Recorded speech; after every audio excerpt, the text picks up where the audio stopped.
the first human face we can reconstruct. A never-before-seen Homo erectus face reveals a complex picture of early human evolution. You are looking into the eyes of someone who died 1.5 million years before you were born, and until now, that was simply impossible. Not because the fossils didn't exist. They did. Buried, fragmented, waiting.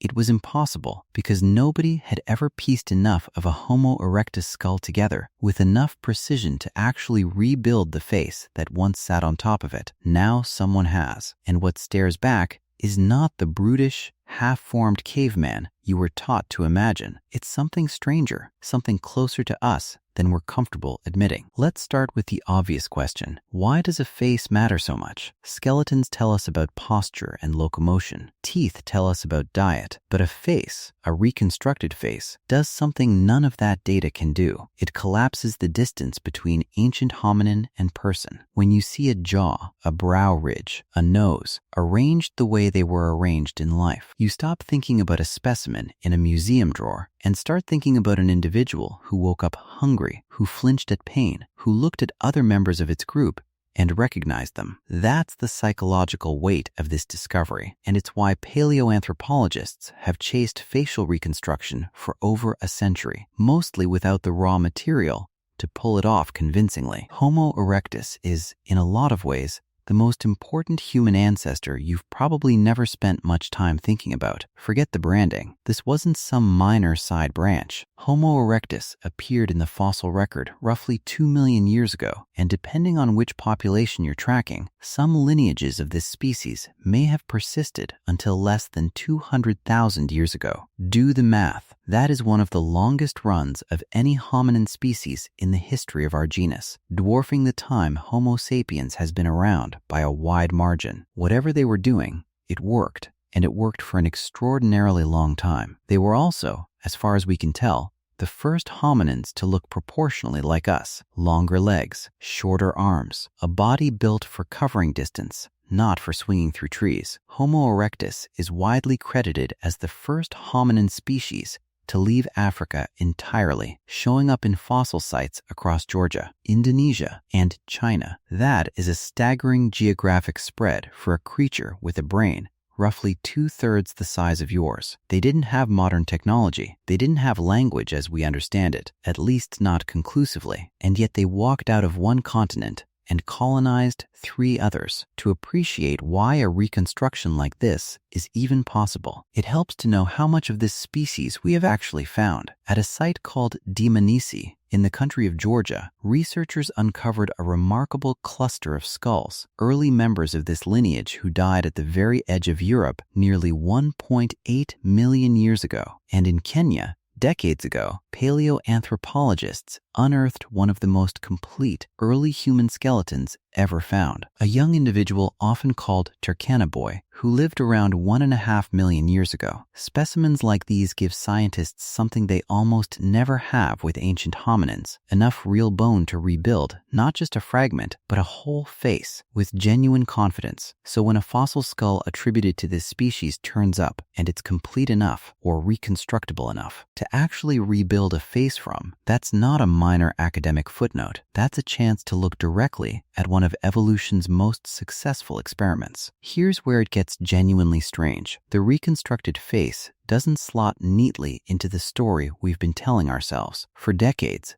the popular narrative treated human evolution like a straight staircase, ape-like ancestor at the bottom, modern human at the top, and every species in between is just one more rung, slightly more advanced than the last, slightly closer to us. Under that model, Homo erectus should look like a rough draft, a brutish placeholder between something ape-like and something recognizably human. But that's not what the evidence increasingly shows. And it's not what this face suggests either. The features are a genuine mixture, a heavy, projecting brow ridge, unmistakably archaic, sitting above a face with proportions and a nasal structure that feel unsettlingly familiar. It's not a midpoint on a ladder. It's a complete, functioning, successful adaptation in its own right, one that doesn't need to apologize for not looking like us yet. This matters because the latter model of evolution has been dead among scientists for decades, even though it lingers everywhere in popular culture. Real human evolution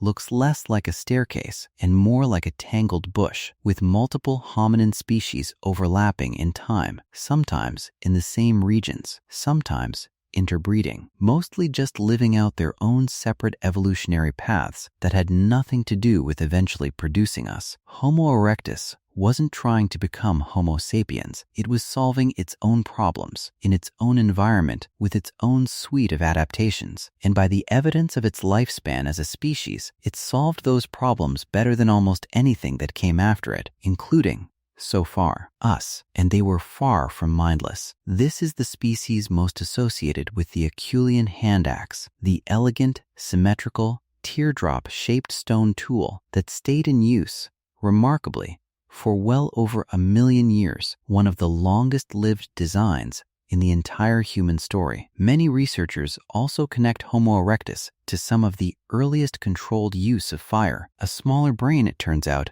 did not mean an empty one. Now think about what actually goes into building a face like this. Researchers don't start with skin and eyes. They start with bone, and usually not even complete bone. Fragments, fractures, distortion from 1.5 million years of sediment pressure. The skull has to be carefully assessed, sometimes scanned, sometimes physically reconstructed piece by piece, correcting for warping and missing sections. Only once you have a structurally sound cranium can you even begin the next stage, which involves using data from soft tissue depth studies, comparative anatomy from related species, and modern forensic reconstruction techniques to estimate what muscle, cartilage, and skin would have sat across that bone. This is not guesswork dressed up as science. It's a discipline that borrows heavily from forensic facial reconstruction, the same broad family of techniques used to help identify unidentified human remains in criminal investigations. When it's done carefully, using established tissue depth markers and rigorous anatomical comparison, the result is not a fantasy. It's the most scientifically defensible face that skull could have worn. In practice, the process can look almost startlingly physical. Working from a cast or a precise digital model of the skull, a forensic artist places dozens of small markers across its surface, each one representing how thick the skin and muscle would have been at that exact point, based on measured averages. Then, marker by marker, they build the face outward, layering on the muscles of the jaw, the cheeks, the brow, following where the bone itself says, each one anchored until a surface emerges that the underlying skull could genuinely have supported. Nothing is invented freely. Every contour has to answer to the bone beneath it. And when you look at it, something uncomfortable happens. You stop being able to hold Homo erectus at arm's length. The heavy brow is real, and it's striking, but underneath it there's a gaze, a set to the jaw, a symmetry that reads as unmistakably present. Aware, not a shambling monster from an old museum diorama, but a face that could have turned toward you across a fire, and you would have understood instantly and instinctively that something was looking back. That reaction, that flicker of recognition, is exactly why this reconstruction matters beyond the lab. Science communicates through data, but people connect through faces. We are wired for it. Show someone a bar chart of cranial capacity across hominin species, and their eyes glaze over. Show them a face, even a reconstructed one, and something ancient in their own brain lights up. The same facial recognition machinery that's been running since long before Homo erectus ever existed. This reconstruction doesn't just add a data point to the fossil record. It hijacks a part of your brain that statistics never could. There's also a deeper irony sitting underneath all of this. We spent so long imagining early hominins as crude approximations of ourselves, as if evolution were a sculptor slowly chiseling something rough into something refined. But Homo erectus didn't need refining. It endured, adapted, and spread across 3 continents using a brain smaller than ours and technology simpler than ours. For a length of time, our own species hasn't come close to matching yet. If endurance is the measure, we are not looking at a primitive draft of a human. We may be looking at a species that, in the terms that actually matter